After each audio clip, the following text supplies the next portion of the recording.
It looks like YouTube is up to its old antics. We didn't get another strike, but they did go through our archives, and I got notification that they removed yet another video earlier today. So if you want to make sure you continue to hear from us, I encourage you to sign up for our email list, which you can find at dougcasey.substack.com. In today's episode, we talk about the Israeli-Gaza affair, specifically more interesting news around what happened on 10/7. In addition, we talk about the general demoralization campaign that Yuri Bezmenov warned about, flat Earth, and much more. Hope you enjoy the episode. All right. Good morning, Doug. You have some interesting news from the Encyclopedia Britannica to share with us, I hear?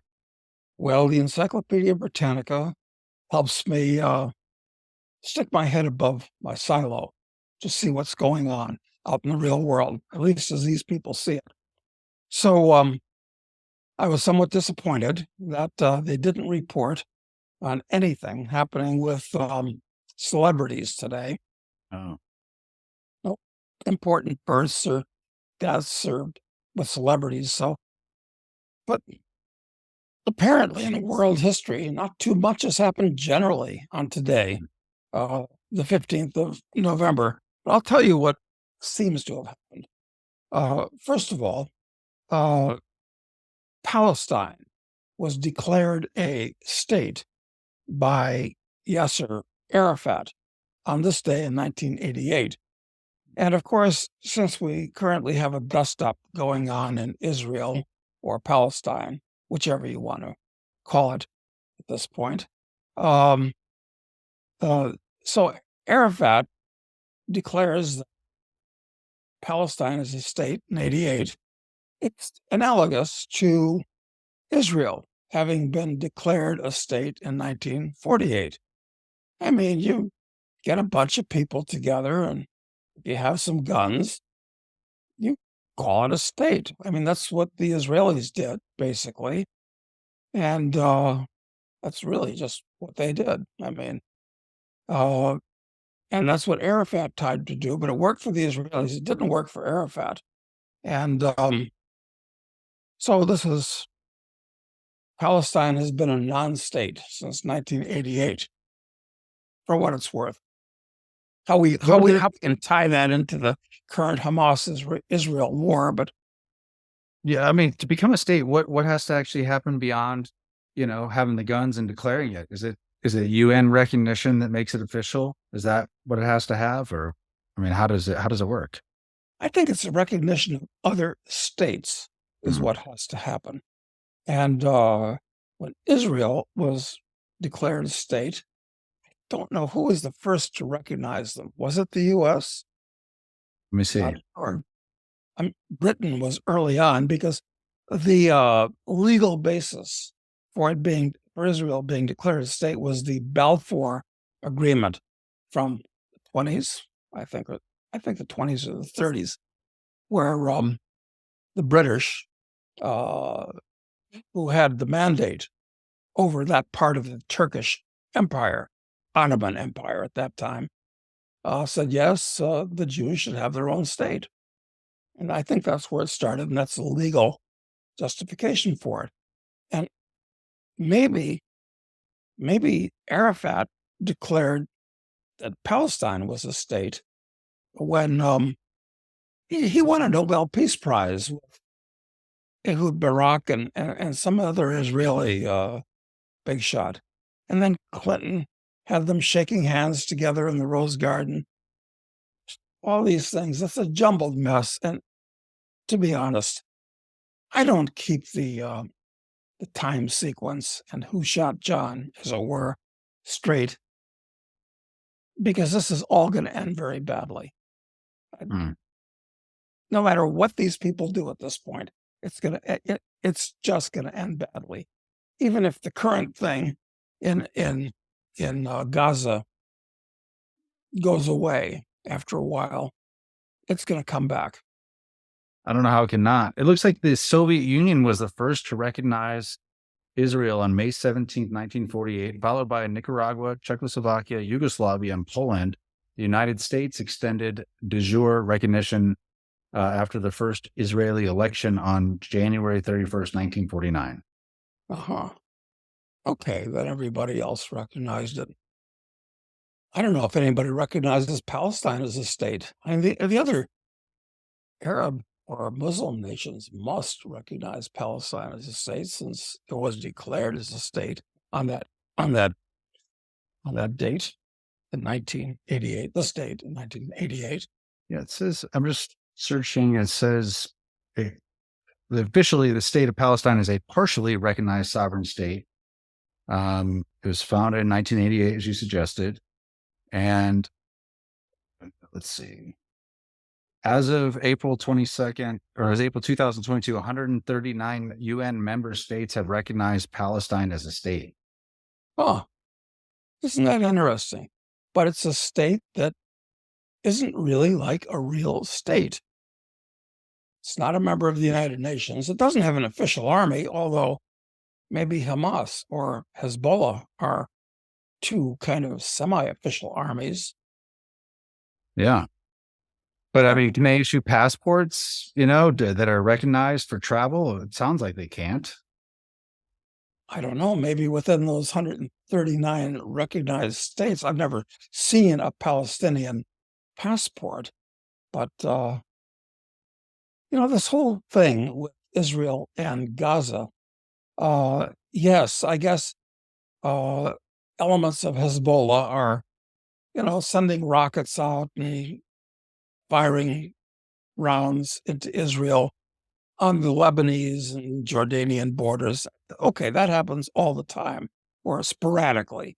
And of course, the Hamas people in Gaza launched an attack.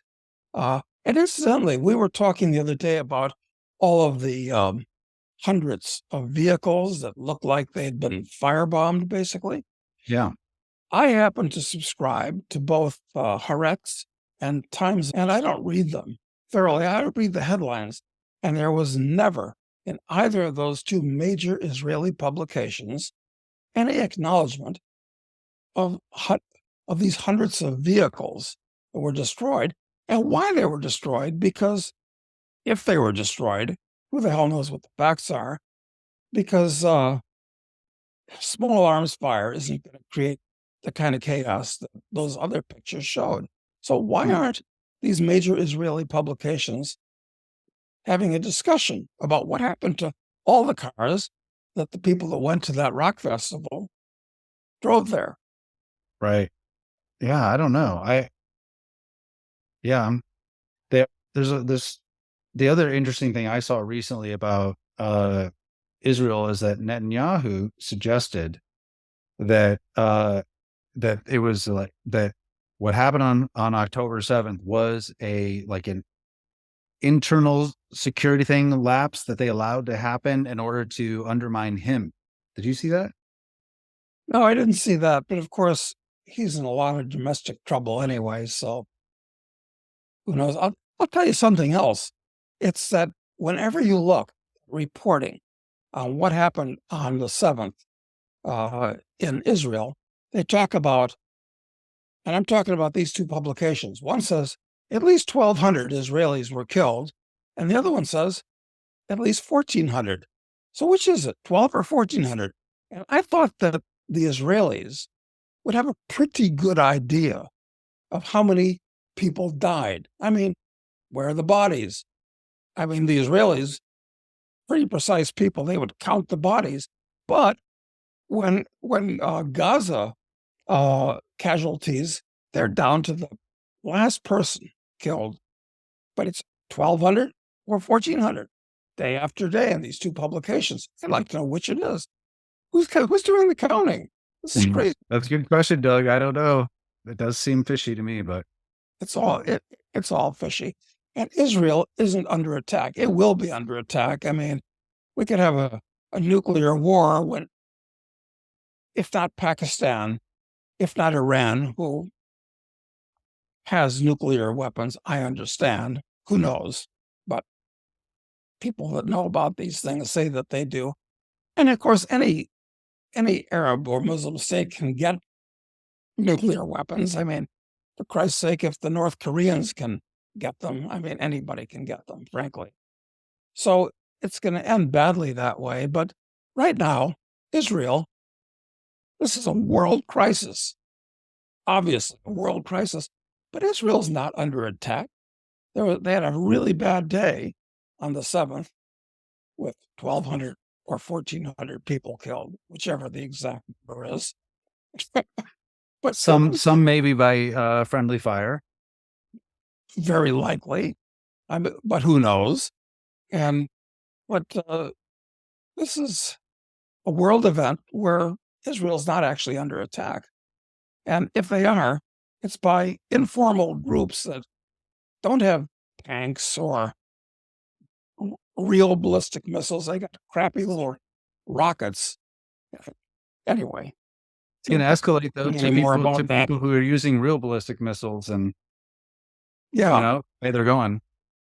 Well, eventually, what's going to happen is that the Israelis want to get out of Dodge. You're going to go to either the U.S. or the Ukraine because they're going to be overwhelmed, or maybe the Palestinians will all be shipped off to the U.S. They won't be shipped off to the Ukraine, though, or Egypt. Who knows? Incidentally, this is people have forgotten about Yasser Arafat, but turns out that Yasser Arafat was born in Cairo, wasn't born in Palestine, and he died in France, although his parents were both Palestinians. So I guess Yasser Arafat was kind of a professional Palestinian, although he didn't spend all that much time. Well, it's like the leader of Hamas who's holed up in a Four Seasons in Qatar. Yeah, well, if you can run a big organization that gets hundreds of millions of aid, I mean, why should he be staying in a Motel 6? Yeah, but that's for those poor people in Gaza that get to live in burned out buildings. It's really funny. But if we're so serious about getting them, we've got I don't know how many troops in Qatar right now. You would think that if that was the guy, if you really wanted to go after the people that are responsible, then why wouldn't you go after him? You know where he is. Yes, and I got another report from what I considered a reliable source the other day that said that the Israeli Secret Service and other organizations that do that type of thing for Israel know absolutely everybody who's a member of Hamas. I mean, they got their cell phone numbers and their home address and all that type of thing. So I mean, if these guys are bad guys, and I think they are bad guys, basically, well, you want to treat them as criminals because you know who they are exactly. Apparently, the Israelis do. But why are they blowing the shit out of, these further proof that we live in a simulation? The real world couldn't be this crazy. But we can talk about that. Well, Anyway, the second thing that I got out of the Encyclopedia Britannica was Margaret Mead, who I don't think a lot of people know who she is today, but she was a famous anthropologist who died in 1970. And she's famous. When I was in high school and college, everybody was reading this damn book. I didn't read it. And it turns out it was just as well I didn't waste my time. It was called Coming of Age in Samoa. She wrote a number of books.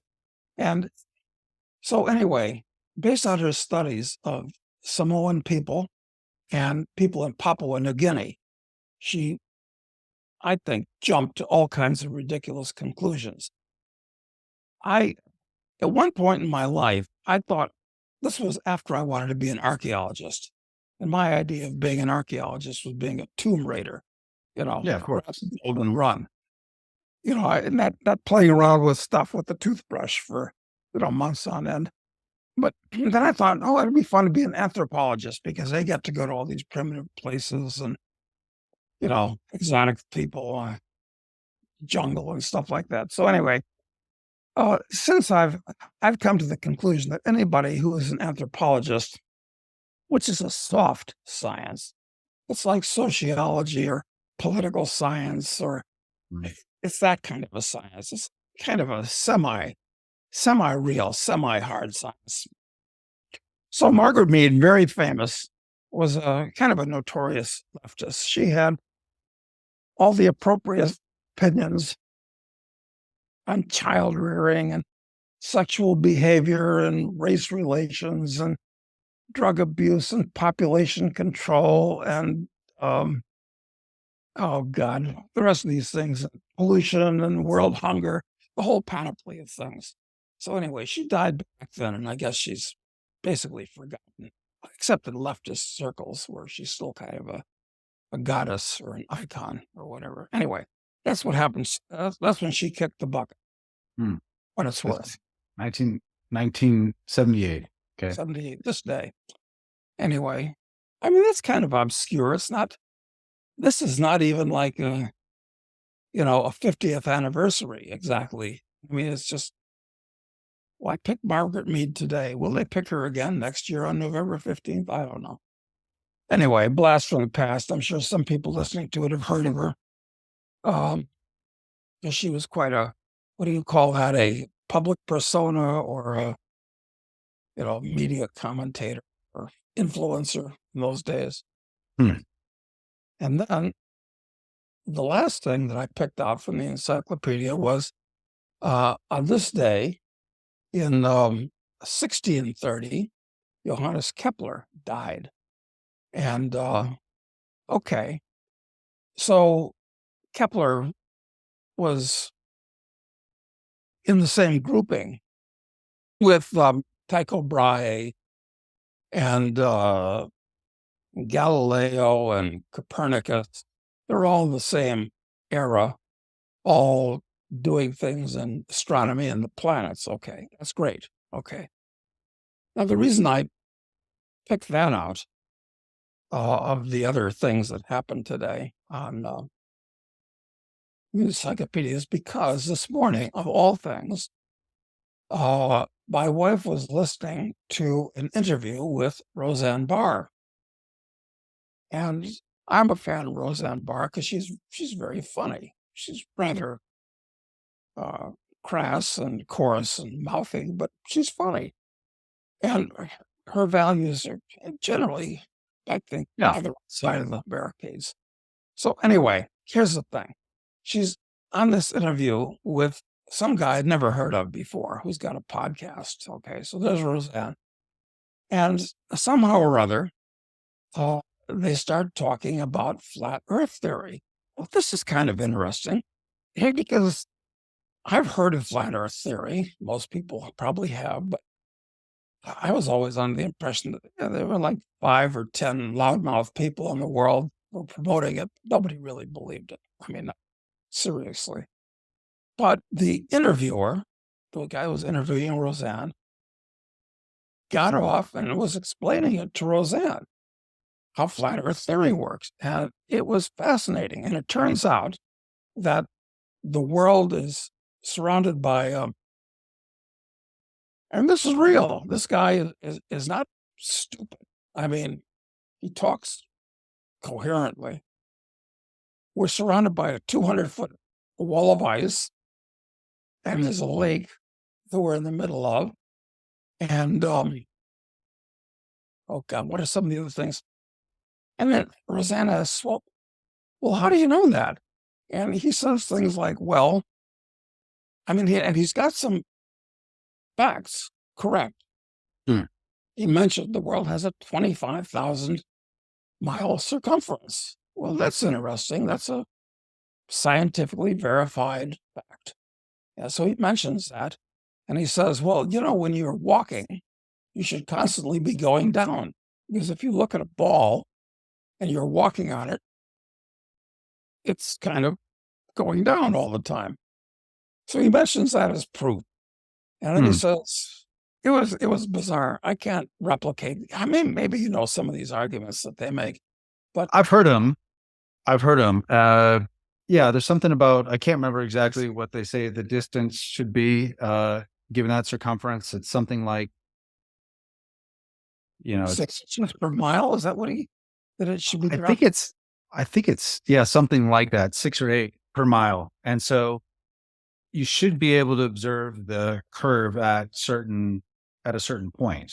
And so they, even, when you look at the launches into space, even those, except for, I mean, when they're there was a guy who, remember the guy who did the jump from the balloon at like 80,000 feet, this Red Bull. Yes. Yeah. Even from his view, it was flat. Like there was no curvature in that. So as I'm high not as he sure was, that's true because well, he had a I fisheye was as lens. high as 60,000 feet on the Concorde, and I looked out the window and I thought, seemed like slightly curved on the horizon. 80,000, I think you see it. You And I should think be able his to. parachute jumps like 100,000, and I'm sure you could see it from there. So the claim is you can't, and that's what people say. And when you go look for pictures, you can't really find pictures that aren't, from like ISS, from the International Space Station, which they think those are all CGI. Yeah, well, this is getting down to the fact that we can't believe anything today, which is actually kind of true. Yeah. The most coherent argument I've heard against is when people don't fully adopt the idea of flat earther, because in that idea you still have to accept things that you cannot prove. You can't personally demonstrate are true. You still have to rely on facts and evidence from third parties.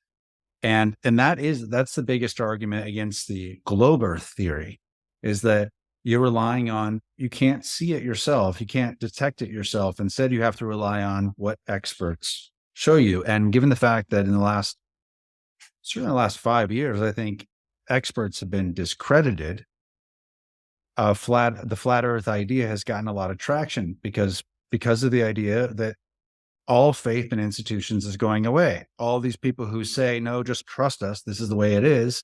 We learned this in a book. They don't buy it anymore. And I think that there's justification for that, at least not taking for granted anything that's told to you by someone else. We're often wondering, what can we really know about anything?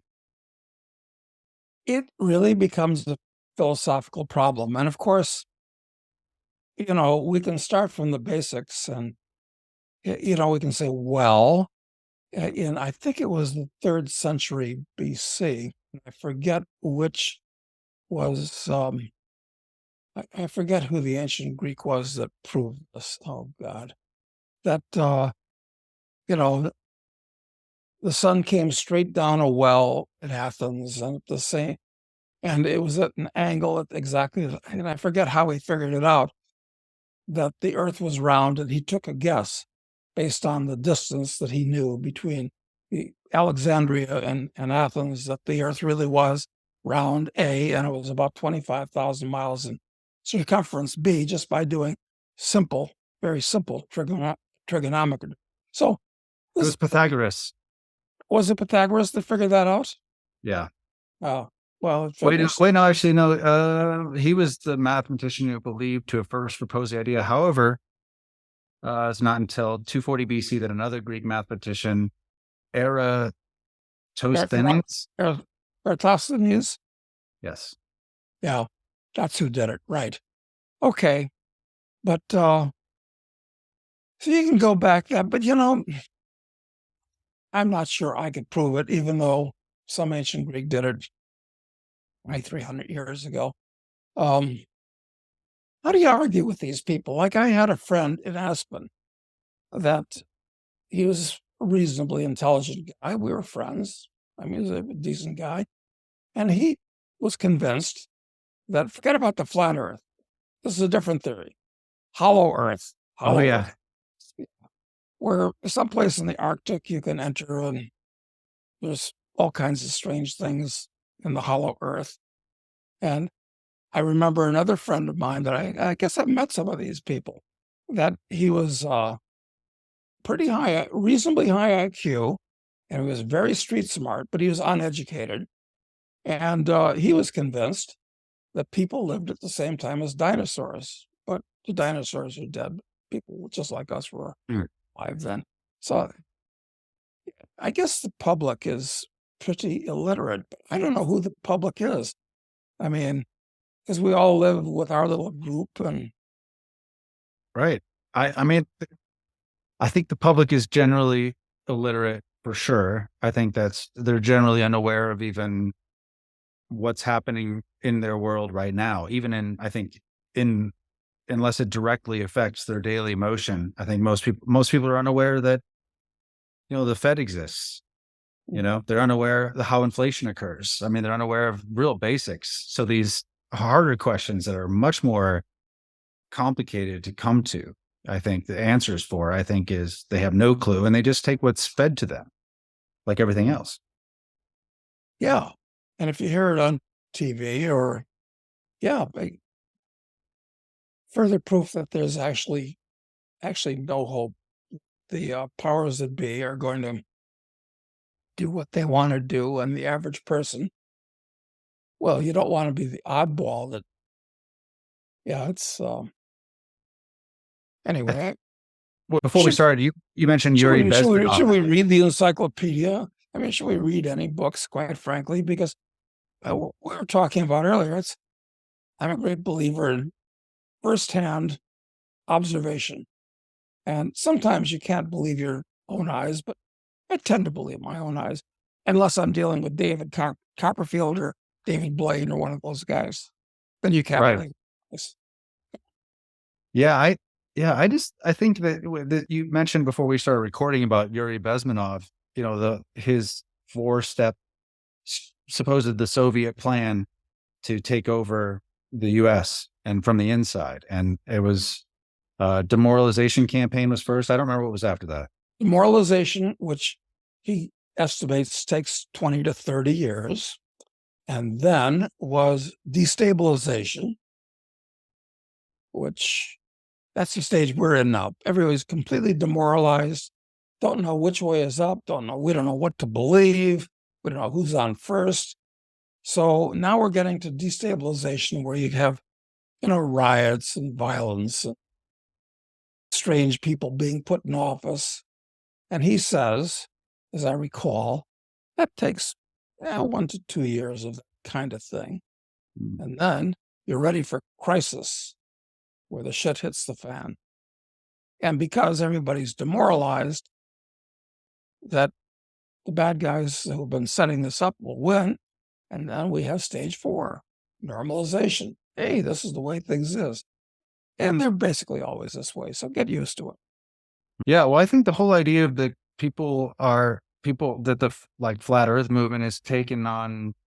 It was, I mean, I remember hearing about it 20 years ago, and I thought it was ridiculous on its face, when I heard it. But it's gained tremendous popularity, I would say now. You'd be surprised the people you run into that Yeah. if they don't think the Earth is flat necessarily, they're a lot. Like I don't know the Earth is flat. I don't know, but I call globe Earth a theory now. Because I don't even know if that's true myself, because I don't know if anything that I've been told is true is true. I just can't, unless I can independently verify it, or my experience somehow tells me, or at least someone I know and trust, I get some firsthand account about something, then I don't take it for granted that it's true. So the demoralization has affected me in that way for sure. It's affected everybody. And I think I like to believe that you and I are more rational than the average chimpanzee wandering around out there. So if it's affected us, it's affected other people even more. At least I'd like to believe that. So, yeah, this trend's in motion. And Western civilization is collapsing, and other people are starting to notice it now. I read it everywhere. Oh, I've got to say I was an early observer, but now everybody's talking about how the West is collapsing, and it's completely obvious, and for good Yes. reason. And lots of things are obvious now. And I think this is maybe part of this is part of the destabilization phase where yesterday, they come out with these CPI numbers, and you said forever that you can't trust their numbers from the government. But yesterday they published numbers that are so obviously fraudulent that on its face they were debunked, by everyone you could find. Not on CNBC, I didn't see it on there, but I mean everywhere else you see people debunking it. They said for their model to work, and it's all mathematical models, which are all bullshit anyway. and like ripe for being manipulated. But they said that for that to be true, health insurance had to drop 34% last month. Which of course it didn't. And I was on a Zoom call with some guys the other day, and one of them brought that very point up that you mentioned. And he said that in California, where he lives, that his medical costs for his company had gone up 16% in the last year. Gee, that's kind of odds to this 34% number. And what did you say? There's a public company that you're a director of, and their costs had gone up by how much? 18% year over year 18%. health insurance. So who are you going to believe? Me or your lying eyes? I'm definitely not going to believe anything that comes from mathematical models around the economy. Those are always bullshit. The same models that are used to divine our climate 100 years from now, essentially. Like, Or guide the economy of Argentina, for that matter. right.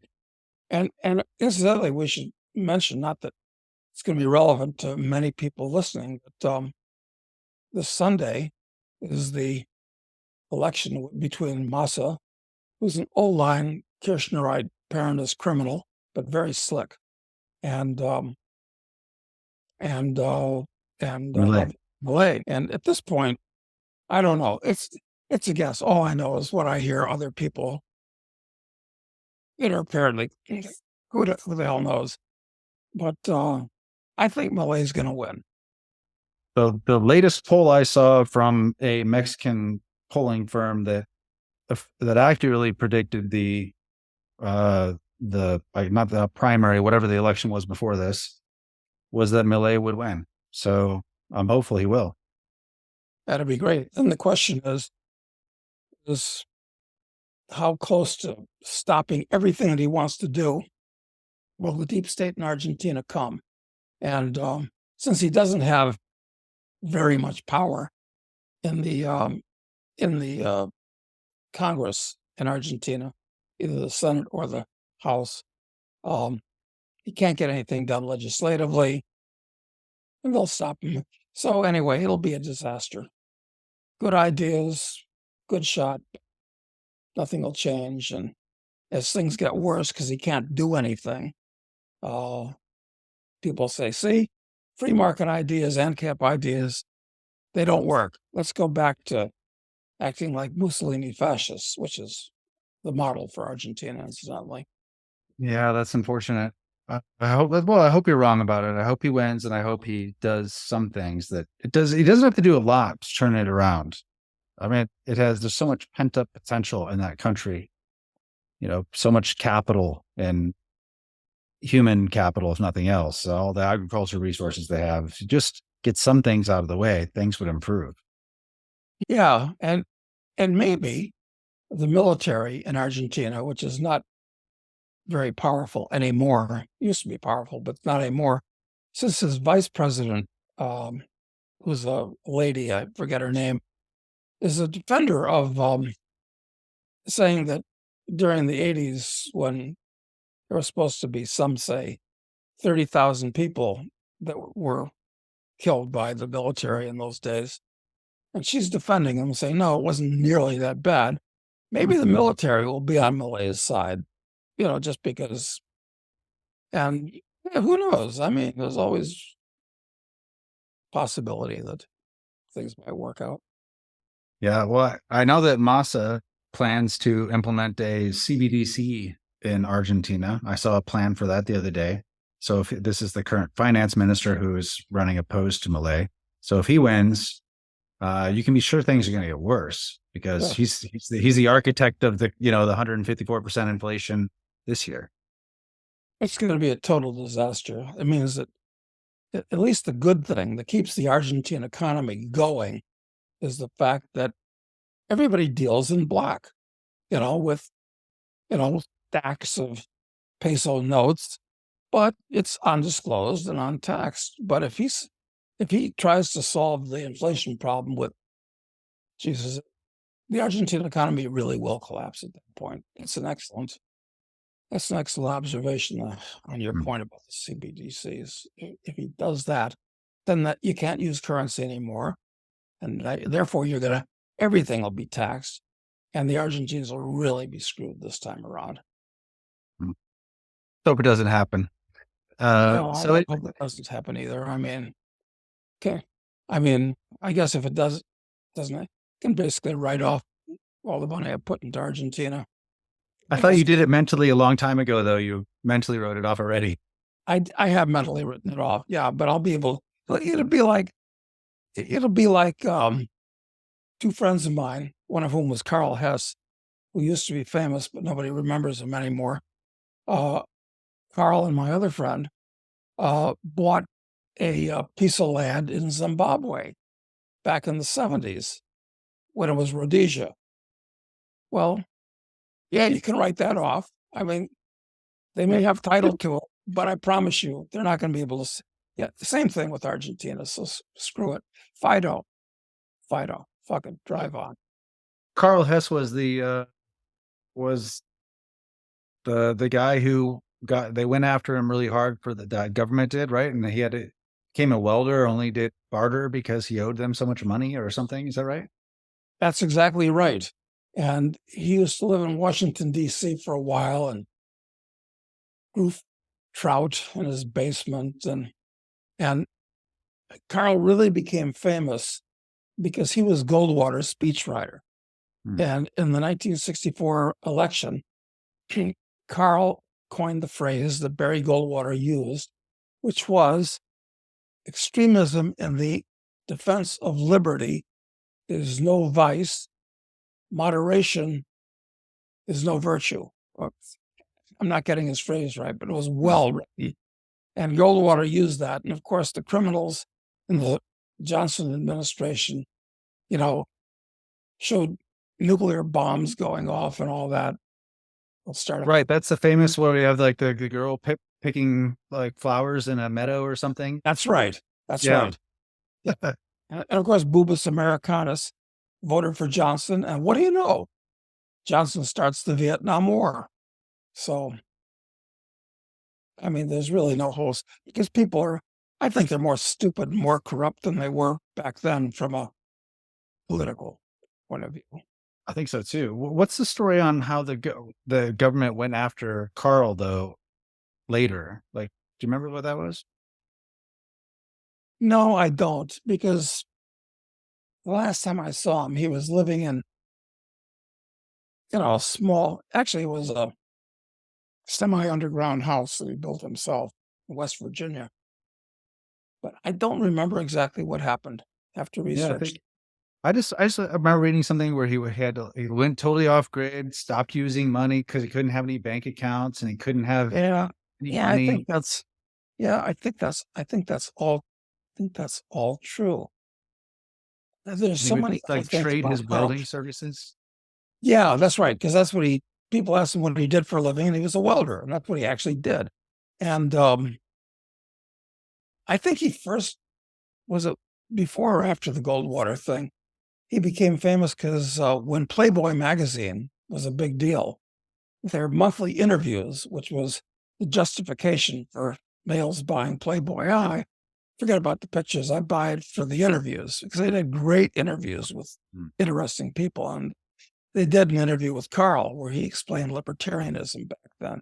And it was Hmm. one of their more famous interviews. So, Hmm. but this is all fading into the mists of history at this point. Really is. Really is. All right. One last thing I thought was worth mentioning is there was I guess a couple days ago there was a incident in D.C. with Secret Service agents Yeah. where the apparently the detail guarding the protection detail for Biden's granddaughter must have been Is out that the about one? Is that the one that he used to take showers with? that was his daughter Oh, actually. okay. But this might be the one you see him uncomfortably kiss on the lips in public still. I don't know if you've seen those pictures of him doing this. So I have seen pictures. I don't know. They're always little girls or whoever. there's one that's definitely his granddaughter. She's older, but she's a young adult, I'd say. And he when he greets her, he kisses her on the lips. It's very I don't know. Creepy. Well, Yeah. look at the bright side. At least Biden probably isn't gay. Can we be sure? I don't know. Oh, we can't be sure. We know he's a sexual pervert, but we don't know He prefers girls, it which seems. corners of the creepy world he crawls. Anyway, go ahead. I'm sorry.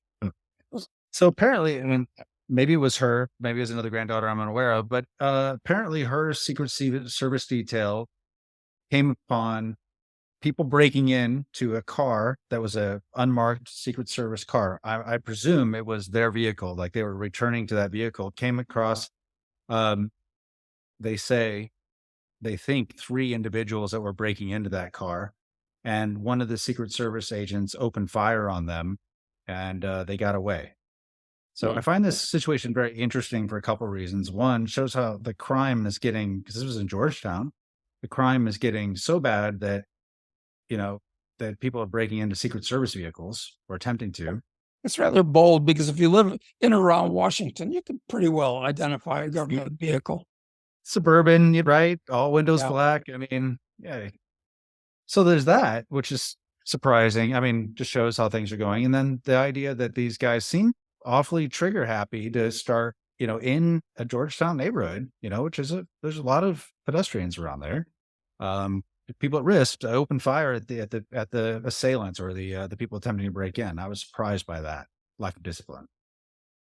And also they didn't hit their targets. They missed, yes. That's also an issue, which are the best protecting, our nation's important people apparently are not crack shooters. Yeah. So the alleged miscreants escaped, I guess. Yep, I guess that's at it's been large. no update on it. Yeah. So it'll be interesting to know who the miscreants were and what happens to them. And I hope there's a follow up on this. And I wonder if the Secret Service agent or agents that started launching bullets just because somebody's hanging around their parked car. I wonder if they'll be reprimanded or disciplined or cautioned. I don't know what they do. Certainly not fired. I mean, No, they that's don't fire them. No, these are their secret keepers. So that's I think they have to be careful with them. that's that's right. You fire a Secret Service agent, and there might be a book forthcoming with things that he's seen and heard. Exactly. So It's like the hey, Praetorian Guard. I mean, if I was the president or a top government official, I'd be very afraid of all the things that the NSA has picked up and the FBI and the Secret Service have learned. And I wouldn't want to be too aggressive towards any of those agencies because they can strike back. was Chuck Schumer said, don't go after the intelligence agencies. They know how to get back at you 6 ways from Sunday or something like that. He said publicly when referring to Trump back then. Mm. Yeah. And he's right. Yeah. Oh, this is going to be so interesting over the next year at least. Yeah, it's a lot easier to view it all from here, though, Doug, from Uruguay. So get down Well, once you I can't wait to get down there actually because the leaves have fallen off the trees here in the US and yeah, time to head south. time to go. All right. Well, good. Thanks very much, Doug. We'll talk to you soon. Okay, Matt. Thanks.